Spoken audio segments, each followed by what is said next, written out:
Start. এই অঙ্কটা তিতাস বা যারা যারা উচ্চ এই অঙ্কটা সবাই একবার দেখো একবার করো তো দেখি। তোকে দেখতে পাচ্ছি না 3 + 2a - a স্কয়ার ফ্যাক্টরাইজেশন কিভাবে করব?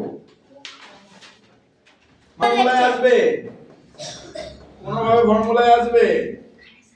Sir a minus 2a plus 1 মানে আলাদা স্যার a - 1 কি করে আসবে? স্যার এই আগে এই ধরনের ম্যাথটাই আমাকে একটু ট্রিক্স ইউজ করতে হবে। কি ট্রিক্স? খুব ভালো করে দেখো 2a - স্কয়ার তো আছে, তার মানে একটা কিছু আনলেই আমার এটা একটা ফর্মুলায় চলে আসবে। তাহলে আমি একটা কি কাজ করব?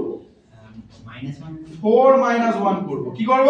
4 - এটাকে আমি 4 - 1 এ লিখতে পারি তো, প্লাস 2a - স্কয়ার লিখতে পারি তো।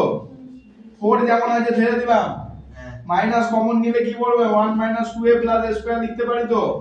4 মানে কত? 2 স্কয়ার, আর 1 - 2a + স্কয়ার মানে কত? 1 - a হোল স্কয়ার। আবার পুরোনো জায়গায় চলে যাবে। স্কয়ার মানে বি স্কয়ারের ফর্মুলা কি? a plus into a minus, বোঝা গেল না যায়নি?